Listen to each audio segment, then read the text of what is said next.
Hello, everyone. Welcome to Across the Nation with Jason. This is our first ever episode, so I'd like to just give you a round of applause if you are, going back through and you're back here, or if you're just getting started. That's totally fine. So I just want to give a quick little outline of, what I really want to see with this podcast and how I want to bring value to y'all. So right now, I'll introduce myself. My name is Jason Alexander. Right now, I'm 20 years old and I run a tech startup called Ocean Connection, where I basically am helping small businesses modernize by creating online storefronts, helping them advertise on all their different social medias, and doing a lot of that really cool stuff. But with this podcast, I really want to do is I want to talk to a lot of these small business owners and communicate to you guys just a lot of the landscape for small business. Because I'm really in the trenches. I talk to small business owners every single day, and I really just want to kind of give a lot of these things when we're talking about, COVID right now or problems in the future that are going to happen for small businesses. And a lot of these things that I want to talk about is I just want to start talking to really interesting people. I want to talk to a lot of people just about mindset. I want to talk to people about how fitness and health. I want to talk to people about being creative. I want to do all these things and people trying to do really cool stuff. And that's what I want the podcast to be. I want to talk about really interesting concepts that are going to be really, really fun to listen to, fun to learn, and how can I educate along with, bringing value. So with all of this stuff being said, I kind of want to just talk about small business right now because that's what I'm really in the trenches of, and I think would be the most valuable thing, especially for the first episode. But yeah, so when we're talking about small businesses and we're looking at all these lockdowns and everything, it seems really crazy, which it is. And I'm just I want to talk about this one thing that I was talking to a small business owner actually the other week about. So we're talking about limited capacity, right? So right now, I was talking to a small business owner. He's like, yeah, so the government mandate is that we have 50% capacity in our store where we can normally have about 75 people, right? So we normally can have 75 people. So we have to cut that number in half. But the thing is with our store of how small it is, we literally need to cut that in half again because we need to make sure that everyone's socially distancing, and it's almost impossible at 50%. Right. So, I think that's a pretty honest and good thing to do. But then I was looking at Walmart and how does Walmart, handle these, limited capacity. So basically, the average limited capacity for Walmart, one sec, I'm going to pull up the statistics right now. Capacity for Walmart is much higher than that of a small business. So the average capacity, yes, okay. So right now I'm looking at Walmart's corporate, right? So their average, okay, no more than 5 customers for each 1,000 square feet, 20% of a store's capacity. So they're at 20% right now. And they're just talking about COVID and everything, which is just kind of weird. So basically, they're talking about their 20%, right, for their stores. When you're talking about the 20% of an Amazon, not an Amazon store, but a Walmart store, that is probably around 150 people plus, which is crazy. So if you've ever seen those Black Friday videos, they're freaking packed in there like sardines. Even this past Black Friday. So when we're looking at 175-ish people for 20% of their store, right? Compared to when I was talking to that small business, the most people they could have in their store is 15 people, right? So even for the amount of the size of these stores, those 150 people that are shopping at Walmart are going to produce far more money than that small business can with that limited capacity. Even though they're playing by the same rules, it's really, really difficult for that small business to really fight back against that and to do creative things. And that's just something that I think is really, really bad. And the thing is, because Walmart can afford it. Walmart can afford it. When they're at that capacity, they pretty much change nothing. Usually that's where they're at. But with a small business that's killing it, right? If you have 15 people in your store, it's let's say each person is buying, a $10 item that's $150, right? But you see, 10 people the entire day, and then your net revenue is maybe you make a 20% margin off of that. Then you go and make $30 net profit off of all that stuff, off of those, 15 people that you see in your store for the entire day, which is not an abnormality. that's just a terrifying spot to sit in as a small business owner. And that's really, really scary because when the average purchase of a Walmart person is so much higher and they can have more people. So then this is pretty much because of these lockdowns and because of a lot of these things, it is making it much, much, much more difficult for these small businesses to really thrive. And that's where I kind of want to get into next, is because I think that there's really one real solution to this problem for small business owners, and it's using the internet. Using the internet should be the great equalizer for your small business. It is people, if you are looking at walmart.com and let's say you have Ocean Connection page, right? I genuinely believe in my heart and my soul in like 3 months your Ocean Connection page is going to look better than Walmart, right? And you're going to get information faster. You're going to be able to do things. You're going to be able to move. You're going to be able to upload products in real time. And you can drop ship. You can find products and then source them in and then deliver them. You can do a lot of these things that Walmart sometimes, can't do at scale the way you can, because you as a small business are much smaller than your competitors, even than other small businesses. Even if you're a smaller business, like you're literally a one-man operation or one woman operation, you can shift and move and you can pivot and you can find products that work. You can figure out what products don't work and you can not sell the ones that don't work and sell the ones that work and focus on what is getting you sales. And you can move and shift like that Walmart can't. Walmart can't really do that stuff because they have all this corporate bureaucracy. They have all these different channels that they have to go through. Whereas if you can find the best way of doing something, you just go do it. And that's how you can win. And that's how a small business has to adapt in this landscape. And so basically, I think there's three big things. So that was the first one, right? When we're talking about having this equalizer, which is the internet. But hey, here's the thing. This is what I want to get at.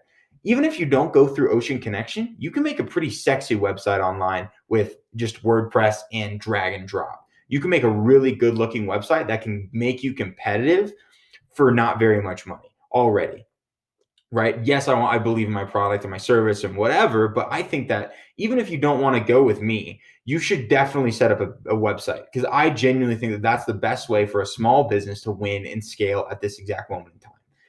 And with Walmart, when we're talking about that, it's just, I think that it's like they have a very, very brilliant, they're very smart, and they have a bunch of people that are getting paid, but they move slow because they're big. It's like it's like David and Goliath, right? So when we talk about David, we always think that David's the underdog, right? But actually, he was so much faster and he could shift around much more than Goliath could. And basically, he can move fast, and you can basically have all these little jabs, right? So it's like, imagine if this is like kind of like what Floyd Mayweather is going to do when he's fighting Logan Paul. He's not going to go and trade haymakers with a guy.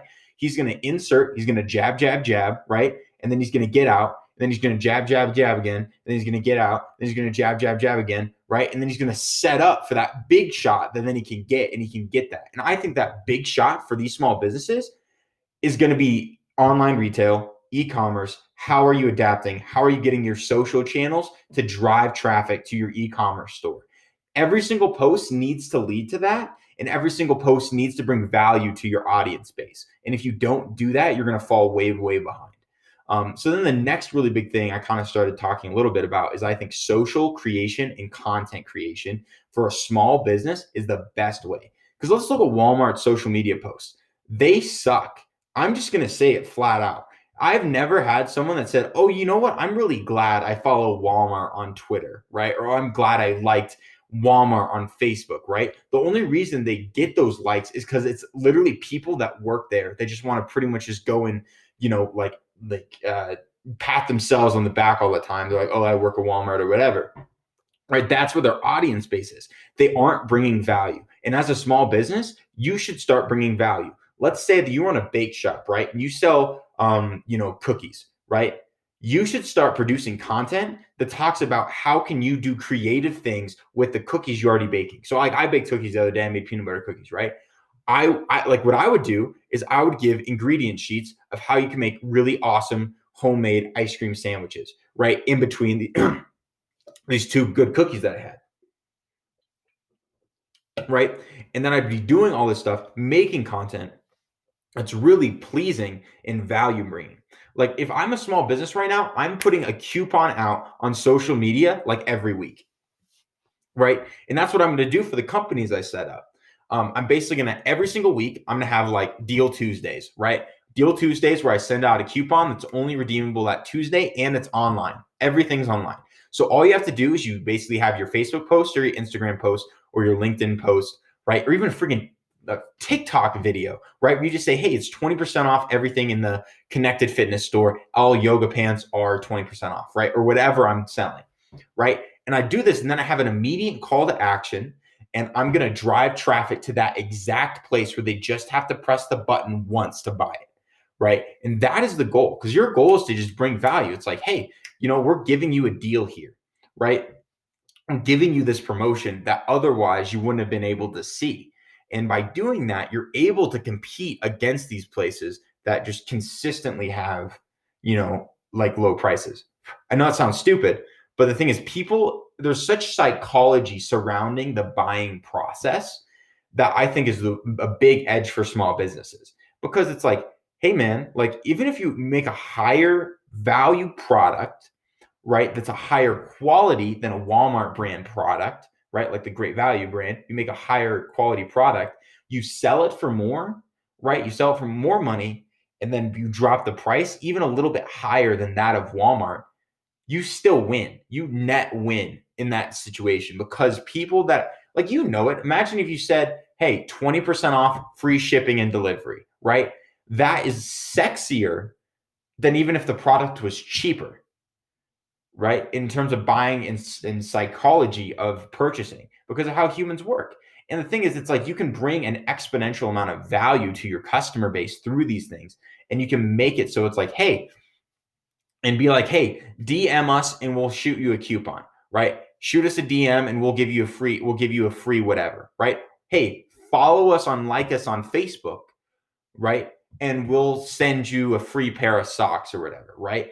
And the thing is, with stuff like that, where you're getting followers in these really creative ways, think about how much money you would spend to get one person in terms of just your ad spend and your ad revenue. The average is, if you're bringing a lot of value and your posts are good, you're probably going to spend, about $20 per, active follower that's like engaging with your content. And that's if you get it really, really cheap, right? What you can do is, like, let's say you have something where it's like, hey, follow us and like our next 5 posts and we'll send you X, or we'll send you like this really cool thing. You get your pick, right? And by doing that, you can actually save money, because you get this at cost, because whatever product you're getting, you're buying it somewhere and then reselling it for more, or you're making it yourself and you're buying the materials, then you're reselling it for more. But then you just have that dead cost to you. And let's say that you're selling a $15 pair of really nice socks, right? And you're like, well, I want to sell these socks. What you can do is you realize, and then you're like, hey, we'll give you this $15 value, right, for these socks. And then you drop that price down to, for whatever your cost is, you buy it for $1 or $2. That's your dead cost to get that person. And if you make those things awesome, like let's say you have those socks and then you write a handwritten letter and saying, hey, I want you to support my small business. I appreciate you for just, liking and following. It would mean the world to us if you could invite some of your friends. You don't have to. I just think you can get a lot. If you have any things you would change about our products, we'd love to know. If you think that there's things that we can do better, we want to know. If you see that there's ways that I can make this service better for you, please let us know. You have my personal email, and then give them your email. And then if like they'd say, hey, you know what, these socks, they kind of suck. To be honest, they kind of started to rip after the first 2 days. It's like, hey, I appreciate that feedback. Let's get you a new pair of socks. And then you get a better pair of socks and you fix it. And then for every single product you sell after that, then you have all that information of being like, hey, these can wear down quickly. Then you can basically set expectations and talk about it and bring really good value. And that's the crazy thing, is that you just talk to your audience. That gets you a hell of a lot further than paying and paying and paying on Google AdWords or your SEO or anything. Like, imagine if you just had a small business that said, hey, we're Jan's Cakery. We think that you're really cool, and we want to send you a free box of 5 cookies, right? Like, literally, you have nothing to do. What's a good address to send you these cookies, right? And it's like, oh, wow, that's really kind. Yeah, here's my address. You send them that address. You send them the cookies, right? And you write a handwritten note in there that says, hi, thank you so much. We'd love it if you could follow and like us on Facebook, and if you could share a post to your friends. You feel no obligation to. You have nothing to do, right? Hey, let us know if the cookies suck or if they're really good, and what kind of cookies would you want us to make in the future? What are your favorite kinds of cookies, right? That dead cost to do that stuff, let's say that they live locally and you just hop in your car, grab a 5-pack of cookies that you made, write that handwritten letter, that could cost you like literally maybe $1 to do that. It would cost you $1 to do that, but that for that one customer, that literally is probably about $50 in value to them, because you're like, wow, these people really genuinely care about me and they want me to enjoy these cookies or these popcorn or whatever, or these shoes. Like, and then when you're in that space, that's your edge by really genuinely being obsessed with that customer and being obsessed by going above and beyond. That's how you grow that. That's how you can kick Walmart's or a big box store's ass, is if you're bringing that crazy freaking amount of value to that person. They're going to remember that. And let's say that you're about to go, that person's about to go have a birthday party. Do you think they're going to walk into Walmart? Maybe. But you know what's going to happen? You're going to cross their mind. They're going to be like, wow, you know what? There was this really awesome cookie place that, they sent me a free box of cookies. I think we should go with them and get some cookies, even if it's a little bit more expensive. I think that they're really cool, and I think their cookies really kick ass, right? Then boom, you close a sale that gets you a client that you might have never seen before, just by literally PMing or DMing someone on freaking Instagram, or DMing someone on Twitter, or under like imagine someone says, hey, it's my 60th birthday. And it's like, hey, that is so awesome. Congratulations. We would love to send you a free box of cookies. Where should we drop them off at? And it's like, oh, do I have to pay for something? Nope, nothing. We're just going to go bring you a box of cookies. And that's it. And that's something that I'm going to start. Like, I baked cookies the other day and it was super fun. So I'm just going to I'm going to put all this stuff in practice and literally just show you how I can grow a business that I literally almost know nothing about. Because just by using these principles of bringing an exponential value to that customer, that is your goal. That is your goal. It's not about like squeezing and pulling and squeezing everything dry. Your goal is to bring a lot of value to whoever your client base is. And that's what I'm going to start doing for small businesses as well. And I continue to do for small businesses right now. Sorry, I'm not going to start to do it. I already have been doing it. But yeah, man. But yeah, so we're talking about, you got to use the internet. You got to use social reach and use that reach to then bring an exponential value to your customers. And then really the last one is you really just got to engage. You got to create content that is very pleasing to your audience base, whoever your target market is. Like, let's say that your main goal is you run a massage business, right? And your target market is athletes. How would be phenomenal ways that you could bring value to them? Imagine just being like, hey, like you just straight up go to a game. Like literally, let's say you go to a high school sports game and you walk up to all those parents and literally just hand them a card and say, hey, is your kid, feeling beat down, feeling more tired, not performing in the way you want? I'd love to go give, you guys a free complimentary massage. If you want to keep going, that's totally fine. If you don't want to, that's totally cool too. First one is free, right? And then you do like a 15-minute massage. That dead cost to you is probably is nothing, because especially if you do it at a weird hour, right? Which is what you could do, and like be like, hey, like what this is a before school, after school, you can kind of do that stuff. And then you can start targeting these markets by trying to figure out creative ways to get in there, right? So like that's a really good way, just by getting in there and by like really just going and like sending it.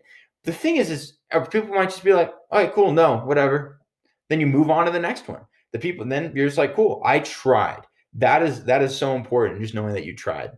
And that's what I really, really want to get at for these small businesses right now. It's like, that's your edge. Because Walmart's not going to walk up to someone and say, hey, we'll love to give you some free, fruit snacks. They're not going to do that. They don't care. They just want to get people in the stores because they have a consistent amount of people that buy a lot of products, right? Because they have a system that works really well and they get consistent sales, right? So the only way that you can put yourself in a position to where you can get those consistent sales is by working like 10x harder than Walmart. And by getting and pounding the pavement and getting these people that you wouldn't normally see as a small business, and you just hustle. You hustle and hustle and hustle, and then hey, it might not work out. You might not get even for that free cookie thing. I'm not like, if I send like 15 emails that literally just say, hey, I'd love to give you some free cookies, like what's going to end up happening is maybe 5 people give me an address or respond to it. Maybe. And that's a lot, you know? Like that's a 33% conversion rate. But yeah, it's just you gotta just hustle as a small business right now. I know it sounds really dumb, and especially when you're freaking broke and you're trying to figure out ways to do stuff, you gotta just find creative ways. Because here's the thing, like, you remember I was talking about like that thing where you walk up to all the moms sitting at the sports game, right, offering for massages, and you're like, you know what, I'd love to do that, but I don't have any business cards. Okay, right?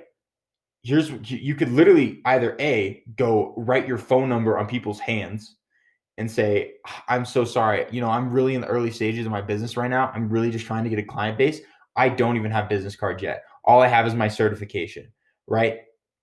And then you literally write your phone number on people's freaking arms with a Sharpie, right? And then you can ask to borrow a freaking Sharpie and do it. Like, you can find ways. As for every excuse, there's like 7 other things. And let's say that you don't have your freaking masseuse's license yet or whatever, right? You could freaking hustle DoorDash for like a week, just every single order, just go get it, and then you have enough money to do it. Or you can go, flip sneakers, which is what I do. That's literally how I hustle my face off doing that stuff, literally to get through it, and so I can make enough money to like live. If I have a bad week of sales, I'll just go to Plato's Closet, buy a pair of sneakers, and flip them. But the thing is, if I didn't have that much money, I would go and start asking random people on Facebook if they have any clothes they want to give to Goodwill. And then I would just go and collect all those clothes. And then I would go bring them all to Plato's Closet. And then they give me like $20 or $30 in store credit. And then you can go and use that to then go buy one pair of shoes. You can look it up on your phone. If you don't have a phone, go Google it on the computer and just start. Or you could buy a little booklet. That's probably something I should sell on Ocean Connection, just like the shoe flipper's guide of like what you need to look for. Like, what are hot shoes? What are things that go up in value? What are things that go down in value? And you could literally, with zero money, you literally can go that to $35 to then, that $35 into, 100, and then you have enough to buy that masseuse license or whatever you want to do, and you just got to hustle. And there's just so many excuses in the world, and that's why I want to talk to more than just, small business owners, because I want to basically be like, hey, here's this athlete. Here's how he motivates himself to do things. Here's how he is consistent. Here's how she is a freaking stud rock climber. Here's how she does it. Here's her mindset going into this thing or this thing or this thing. And I just think it's so amazing. I think it's awesome that we can be in a situation where we can learn an exponential amount. Because the internet's just a beautiful, beautiful thing. And you can learn almost any skill. Like, between the internet and the freaking public library, man, there is almost nothing that you can't learn as a business owner, as a person, as an individual, where you can just go and hustle. You can go and find creative ways of doing things.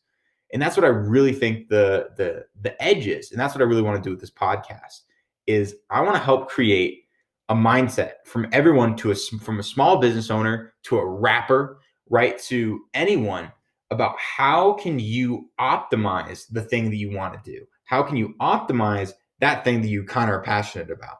And if you have multiple passions, how do you figure out, how can you manage that time to figure out? Like, for me, for instance, I freaking love guitar. I love stand-up comedy, and I love business. I freaking love those 3 things a bunch because I want to try and I want to taste a bunch of stuff. Like, literally in my phone, I have about, just by not thinking about it, when I have those 15 minutes where I'm sitting on the toilet, instead of me scrolling through Instagram, I'm writing jokes or I'm writing songs, or I'm, sending emails and trying to hustle and get sales in my business. There's a lot of things that I like. And I think that you don't need to necessarily, pick one. I think you can test different things and then be like, hey, using the cash flow from this passion, I can, do this other passion. Instead of having to work that job you hate, you can find things that you like doing and figure out ways that you can get paid, which I think is such a beautiful thing about today's society that we can do and sit in. that we can test these different things and figure out what we really like and what we want to do and what we're passionate about. Also, I really love boxing and exercise and fitness and stuff. I think it's just so fun. I love wrestling too, and I love the mindset and that competitive mindset. It's just so beautiful, and I think it's such a great metaphor. And it's also that these things that seem super unrelated relate in so many ways. The way I sell, I'm very funny and I goof around and I make jokes and I'm very, kind of loose is my selling style. And I'm not sure if I'd be able to do that if I didn't have stand-up comedy, if I didn't, have that background of like writing jokes and being a class clown and goofing around in class when I should have been studying. I think it's something that I just have to be aware of. And same thing, if you actually know Joe from Impractical Jokers, he was a stud sales guy, which is really funny. He was like one of the best salesmen in like all of New York for, I think, a furniture store, which I think in the nation actually. But yeah, man, that's like, you think about like what a salesperson is. It's not about being, that Wolf of Wall Street guy. It's being that guy you want to go have a beer with afterwards, the guy that sells you a couch and you still want to be his friend. That's what sales is. It's not necessarily taking advantage or getting someone to commit to something that they don't want to do. It's about being fun and doing that.